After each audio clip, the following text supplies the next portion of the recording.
సమరం చిన్నారి ఛానల్ ప్రేక్షకులకు స్వాగతం. మా చిన్నారి కథలను ఇంతగా ఆదరిస్తున్నటువంటి చిన్నారుల పేరెంట్స్ అందరికీ కూడా మా సమరం చిన్నారి ఛానల్ కృతజ్ఞతలు తెలుపుకుంటోంది. ఈరోజు నుండి చిన్నారి కథలతో పాటు చిన్నారుల కోసం చిట్టిపొట్టి కథలను కూడా స్టార్ట్ చేస్తున్నామండి. ఈ కథలను కూడా మీరు ఆదరిస్తారని కోరుకుంటున్నాం. సండే వచ్చే కథలు మాత్రం అలాగే కంటిన్యూ అవుతాయండి. మరి ఇవాల్టి చిట్టిపొట్టి కథ ఏంటో చూసేద్దామా? అనగనగా ఒక అడవిలో ఒక సింహం ఉండేది పిల్లలు. అది అడవంతటికి రాజైనప్పటికీ రాజులా ప్రవర్తించకుండా దొరికిన జంతువును దొరికినట్లుగా చంపి తినేసేది. సింహం ధాటికి తట్టుకోలేక జంతువులు బయటకు రావాలంటేనే భయపడేవి. ఆఖరికి అవి ఆహారం సంపాదించుకోవడానికి కూడా బయటకు రాలేక ఆకలితో మాడుతూ రకరకాలైనటువంటి అవస్థలు పడుతూ ఉండేవి. ఇదిలా ఉండగా ఈ సింహం బారి నుండి తప్పించుకోవాలని అడవిలో జంతువులన్నీ రహస్యంగా ఒకచోట కలుస్తాయి పిల్లలు. సింహం వల్ల తాము పడుతున్న కష్టాలన్నిటి గురించి చర్చించుకుని బాధపడతాయన్నమాట. తగిన పరిష్కారం కోసం అవన్నీ కలిసి ఆలోచిస్తాయి. చివరికి ఒక తోడేలు మిగతా జంతువులతో, నాకు ఆలోచన వచ్చింది, సింహం బారిన పడి అందరూ ఒకేసారి చచ్చే కంటే ఇకపై రోజుకు ఒకరు స్వయంగా సింహం దగ్గరకు వెళ్ళి దానికి ఆహారం అవుదాం.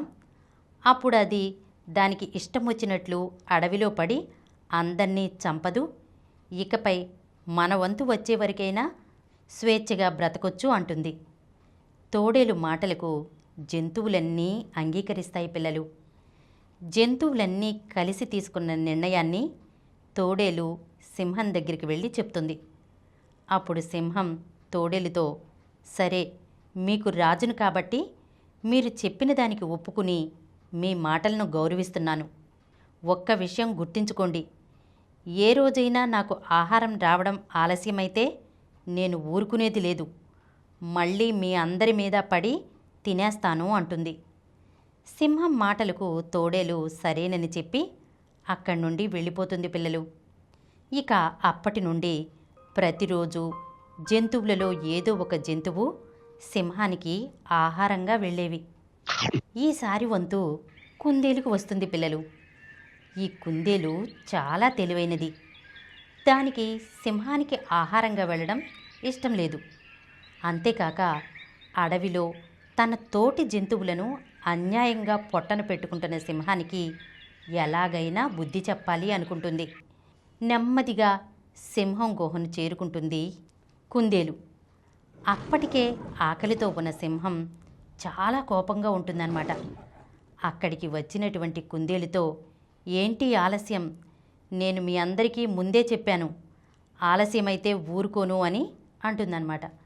అప్పుడు కుందేలు, మన్నించండి మహారాజా, నేను ఆలస్యంగా రావడానికి ఒక కారణం ఉంది. నేను మీ దగ్గరికి వస్తూ ఉంటే దారి మధ్యలో నాకు ఒక సింహం అడ్డుపడి నన్ను చంపబోయింది. నేను మీ గురించి ఆ సింహానికి చాలా గొప్పగా చెప్పాను. అప్పుడు ఆ సింహం మీ గురించి చాలా నీచంగా మాట్లాడింది మహారాజా. నేనప్పుడు మా మహారాజు చాలా గొప్ప, అలా మర్యాద లేకుండా మాట్లాడకు అన్నాను. దానికి ఆ సింహం నా మీదకు దూకి చంపబోయింది. అప్పుడు నేను, నన్ను చంపినట్లు మా మహారాజుకి తెలిస్తే నిన్ను ప్రాణాలతో వదలడు అన్నాను. దానికి ఆ సింహం, మీ రాజు నన్నేం చేయగలడు? నేను ఎన్నో ఏనుగులను నా పంజాతో కొట్టి చంపాను. దమ్ముంటే మీ రాజును నా దగ్గరికి రమ్మను, నేను ఇక్కడే ఉంటాను అని పందెం కట్టింది మహారాజా. అందుకే ఆలస్యమైంది అంటుంది. వెంటనే సింహం కోపంతో ఊగిపోయి, పద ఇప్పుడే వెళ్దామంటూ బయలుదేరుతుందన్నమాట. అప్పుడు కుందేలు సింహాన్ని ఒక పాడుబడ్డ బావి దగ్గరికి తీసుకెళ్తుంది పిల్లలు. అప్పుడు సింహం, ఏది, ఎక్కడ ఆ సింహం అంటుంది. దానికి కుందేలు, అదిగో మహారాజా, ఆ బావిలో ఉంది అంటుంది. అప్పుడు సింహం బావిలోకి తొంగి చూసి పెద్దగా గాండ్రిస్తుంది పిల్లలు. అప్పుడు అటు నుండి మరో సింహం తిరిగి గాండ్రిస్తూ కనిపిస్తుంది. అప్పుడు కుందేలు, చూశారా మహారాజా, దాని పొగరు మిమ్మల్ని ఎలా దబాయిస్తుందో అని సింహాన్ని రెచ్చగొడుతుంది. వెంటనే సింహం ఏమీ ఆలోచించకుండా ఆవేశంతో బావిలోకి దూకేస్తుంది పిల్లలు. బావిలో ఎవ్వరూ ఉండరు. అప్పుడు ఆ సింహం ఆ లోతైన బావి నుండి బయటకు రాలేక గిలగిలలాడుతూ మరణిస్తుంది. కుందేలు తన బుద్ధిబలంతో తనను తాను రక్షించుకోవడమే కాకుండా అడవిలో ఉన్న జంతువులను సింహం బారి నుండి కాపాడింది పిల్లలు. ఇందులో ఉన్న నీతేంటో మీకు అర్థమైందా పిల్లలు? బుద్ధిబలం ఉపయోగించి ప్రమాదాల బారి నుండి మనల్ని మనం రక్షించుకోవాలి. దేహబలం కన్నా బుద్ధిబలం మిన్న.